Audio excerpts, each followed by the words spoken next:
Welcome to Week in Geek, your new comics preview for August 29th. I'm Mike Ortiz. And I'm the Chris Brown. We're now in HD. Yes. I don't know if that's going to make us lose viewers or not. I hope not. Probably. I know we were as if we weren't ugly enough before. We're now in full HD. So we apologize. This is a horror show now. And widescreen at that. All right, my first pick here, I'm leading off with a book that would usually be a top pick, but there's really a lot of great books this week. I'm going to lead off with X-O Manowar number 4 from Valiant Comics. I'm really, really excited to read this. You know, he gets the suit in the last issue, or in the second issue, the third issue, so you see kind of what's going on with that. And then, he gets back down to earth, and it's not the time that he wants it to be. So this is where our story should really ramp up. Things should really get moving here, and I'm really, really excited because I've been enjoying everything that they've been doing with this book so far. Then I'm looking at Superman Family Adventures number 4. This is a pick every time it comes out. Yeah. This is a fun book. As a grown man, I enjoy reading this, and it's just a great, great kids book. A great book that the parents can read to the kids, and kids can learn to read themselves. Fun Stuff, and it's evolved from our Tiny Titans into the Superman Family Adventures. Still has the great same spirit. We got super pets running around, and we've also got some of the Titans showing up from time to time. The members of the Superman family, if you will. Then I'm looking at the Teenage Mutant Ninja Turtles micro series number 7. This issue focuses on April. These have been great, really, really fun stuff. Looks like we're going to get more into some stories about some ooze and what's going on at the lab here. I like how the comic has taken the approach that April's not the reporter, she's the scientist and, working in the lab. And that's the way it was in the original comics as well. So this micro series stuff has been great, and there's a great David Peterson cover, local guy from Ferndale. Then American Vampire number 30. This is The Blacklist Part 3. I'm a couple issues behind on this. I'm eventually going to get caught up. I'm in the position you were on Unwritten. I'm like a story arc behind, and I'm going to have to get all caught up all in one swoop. It's easy to do that with the Vertigo books. It really is. Because they read very well in one sitting, and they're usually a little more dense, so it's not something you can just sort of read when you're TV's on a commercial or something. And it's not just fluff. I mean, you're getting the story arc feels like a nice, complete story. I mean, you've read something a little bit deeper than just, superheroes punching each other. And there's a good reason why a lot of these Vertigo books do really well in trade paperback, because that's, in many ways, an ideal way to read them. I'm just kind of a weekly comics sort of guy. Me too. I'm just in the habit of that. Yeah. Then we're looking at Dead World number 5. This is the 5th week of Dead World there, written by Gary Reed. I haven't read any of these yet. I was hoping to get caught up and have read the whole thing this week, and that just didn't happen. I had a lot of stuff to do this morning. But, I like the art. It's got that fun, kind of sketchy kind of stuff that I like. Different, very interesting, and Gary's a pretty talented writer, so looking forward to finally catching up with that. Now Well, we got the final issue there. A long weekend coming up. Oh, that's true. So, indeed. So, well, you know what? I've had long weekends anyway. I mean, now I got some days off here. Then I'm looking at Gambit number 2. I didn't love the first issue. I didn't dislike it. I just didn't love it. It didn't jump me in the middle of anything. It just sort of, oh, hey, here's Gambit.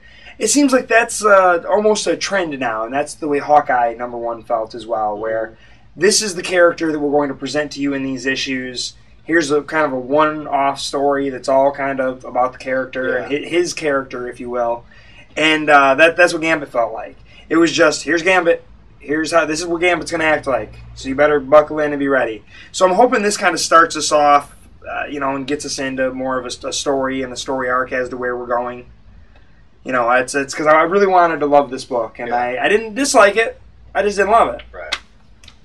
Then Infernal Man Thing number 3. This is one that I read the first issue and really, really liked it, but I realized, having not remembered the first part of it, I need to read that second issue and I'm behind on that too. Okay. I've got to read the second issue because they have the original story. This is a sequel to a story that appeared in Man Thing years ago. They reprinted that story in the back of issues 1 and 2.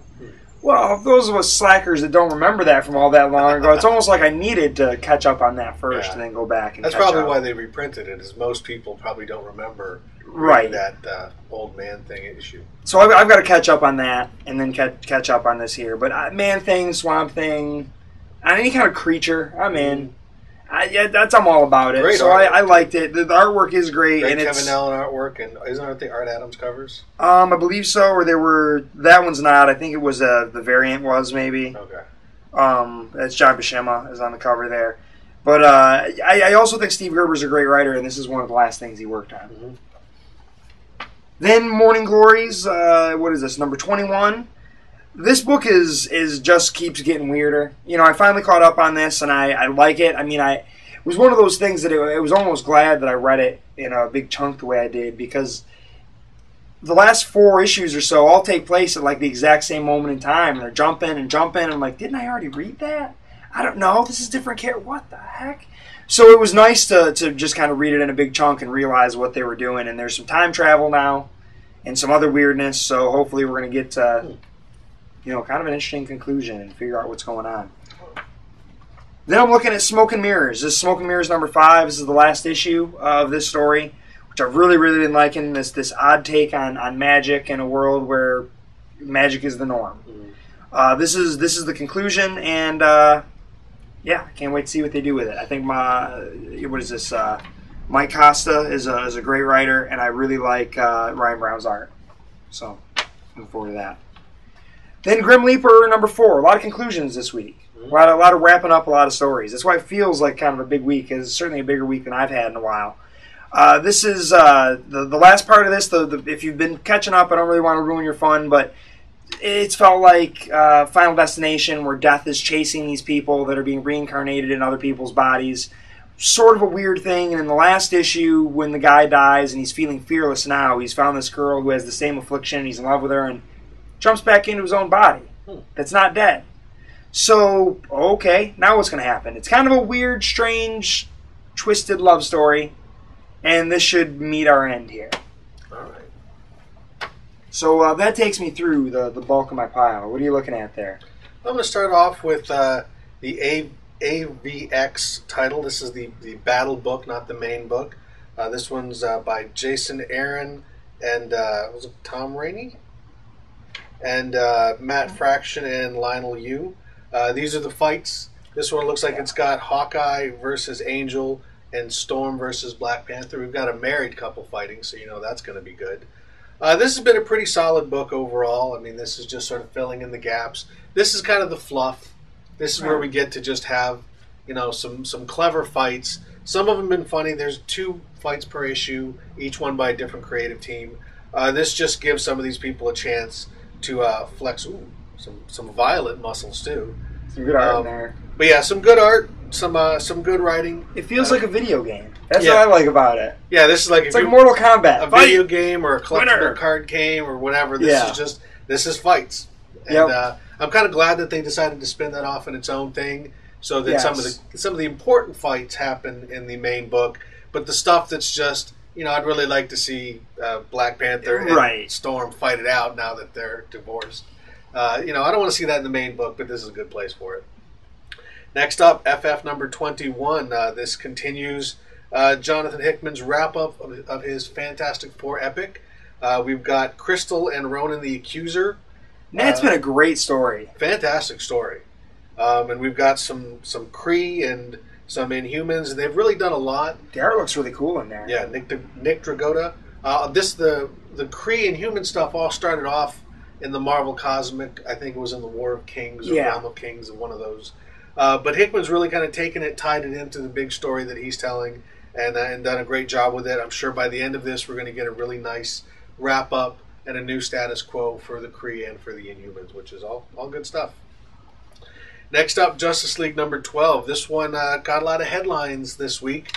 We're going to have some super loving going on as Superman and Wonder Woman get their groove on.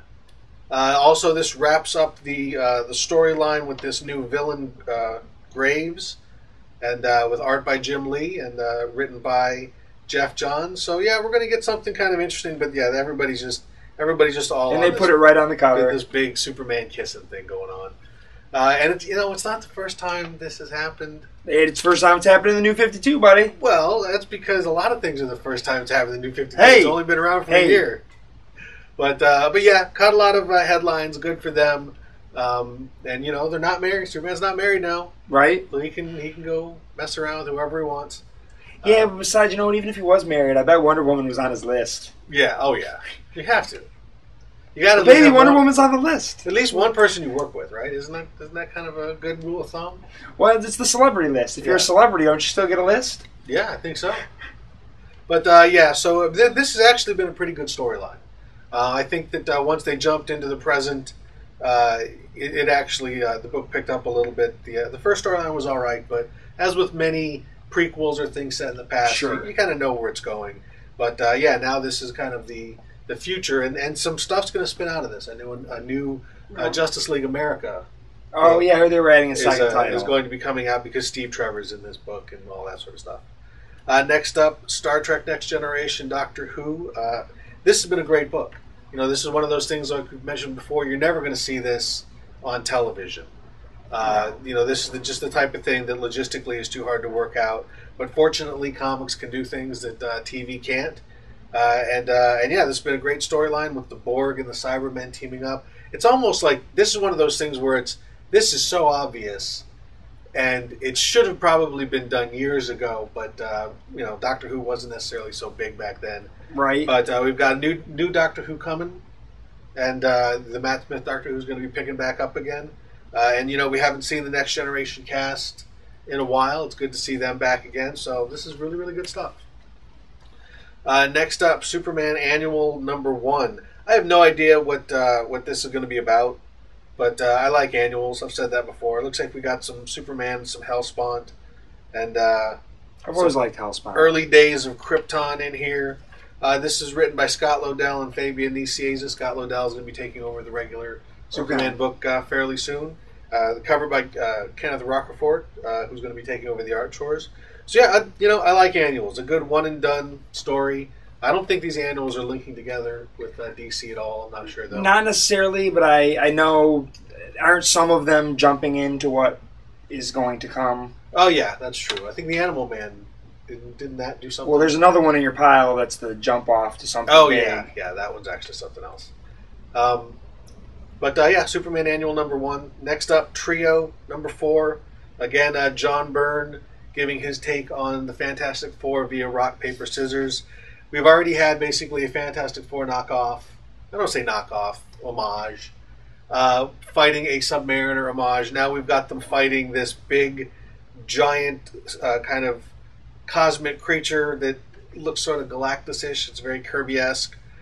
So I don't know if this is an ongoing, if this is a limited series. There's John Byrne's bread and butter. But if he wants to draw knockoffs of those characters, let him. Yeah, it's basically, we're not going to get a John Byrne on the Fantastic Four again anytime soon. So this is the closest we're going to get, and it's a lot of fun. And this we've got even though they took the swastika off the cover, this particular character is some kind of a skull-headed Nazi. A Nazi with a skull for a head. Again, more originality from John Byrne. But this has been good stuff. If you like good old-fashioned Bronze Age, Silver Age comic books, this is really right up your alley. Next up, Winter Soldier #9, Ed Brubaker and Michael Lark. This has been a really solid book. They have announced recently that Brubaker is going to be leaving this book. Okay. He's going to be moving on to a lot of non-comic book related stuff, apparently. And that's too bad, because this was actually really good. This was the inheritor of his sort of spy espionage vibe that he brought to Captain America. This has had one of the Winter Soldiers, one of the other sleeper agents was awakened, and now he's taking his revenge on Bucky, on Winter Soldier, and using Natasha, using the Black Widow. He's reprogrammed her, brainwashed her, and he's going to use her against the Winter Soldier. Really, a lot of good classic spy. This is like the superhero Bourne adventures or something. Good stuff overall. I'm going to be sad to see it go, especially since Winter Soldier is going to be a part of the next Captain America movie. Next up, another AVX title. This is Wolverine versus the X-Men. Jason Aaron and Jorge Molina. This, again, still a really good book. Wolverine at the school. This is where we get kind of like what's happening to the people on the sidelines. How do the people at the school, how do the other mutants view what's going on? And that's been pretty good stuff. I think some of the more interesting spin-off stuff has been happening in this book because Jason Aaron's got a real good handle on the characters and these young characters in particular, and seeing how they, how did the young people react when the old people fight? Kind of an interesting take. And I think he's done a really good job with it. That's the bulk of my stack. All right, well, that brings me to the top of my stack here. I'm looking at this. This should be no surprise. It's in this week, so here I'm doing Debris #2 from Image Comics. This is by Curtis Weeb and Riley Rossmo. I really liked that first issue. I thought it was really bizarre but cool. It's basically this protector of a lost tribe of civilization now that everything's toward the end of the world and these biomechanical creatures are attacking. This girl has to go out and fight it. She's got to go beyond the wall and take these things out. And the artwork is really, really awesome. I mean, this looks a bit different than Riley's usual stuff. He's kind of taken a different approach. It's a lot cleaner than usual. European. Yeah. Almost like a Mobius vibe in some of it. Yeah, absolutely. Which is obviously a huge compliment. Also very different in terms of colors than what he would usually do. Great stuff, though. I really, really like this book. I think this is only going to be 4 issues. This is issue 2. So jump on this one. If you can find that issue #1, you should pick it up. Pick up the issue #2 this week. And, yet another really nice, tight sci-fi fantasy book. I mean, they're not hard sci-fi. It's sci-fi with a bit of a fantasy edge to it, like Star Wars and a lot of the older fantasy stuff from when I was growing up. Between this and Planetoid and Saga and a few other books, Image is just like the home of some good classic sci-fi comics and really, really good stuff. Well, and it almost seems like they're the ones kind of bending all the genres and staying at the forefront of, honestly, what's popular right now. You see them do something, then everyone else kind of has to react to it. And, so you got great talent just taking their stuff to Image because they know they're going to get treated well over there. Very good stuff. The top of my stack this week is Green Lantern Annual 1. This is by Jeff Johns and Ethan Van Sciver with Pete Woods and Cam Smith. Jeff Johns and Ethan Van Sciver, the team that brought you Green Lantern Rebirth, the ones who really started all of this, and really brought Green Lantern back to prominence. In many ways, that Green Lantern Rebirth, ultimately it leads to Flash Rebirth, and ultimately, I think it kind of like set the tone for what eventually became the New 52. Sure. I mean, it's you didn't really need to know anything before that. It tied in with continuity somewhat, but it really didn't if you paid close attention. But it was really just kind of this new take that was very much a classic old take, and it all came from Jeff Johns. I mean, really, that's where it started. Those guys also launched the Sinestro Corps War, which I think has been the highlight of the Green Lantern run. So now they're launching this new the Rise of the Third Army, which is going to run through the Green Lantern books. I've been really excited. Jeff Johns' Green Lantern book has been the best of the 4 relaunched books with the New 52, and this is launching another big storyline. Hopefully they can keep this one together a little bit tighter than I think some of the Black Lanterns and the multi-lantern stuff. Right. Who knows? Maybe this will be the end of that. Maybe we're going to get back to just a Green Lantern Corps. Who knows? But there's something big going on that the Guardians have had brewing. Jeff Johns has been building towards this for a while. Something big's supposed to happen in that. So, and this is paving the way for the launch of a new Green Lantern character. So a lot of that's going to come down to what's going to happen in Green Lantern and a lot of the DC universe over the next few months is all starts here. With a great homage to the Death of Superman cover. Yeah, I like it. So, good stuff. Well, with that is your Week in Geek in HD.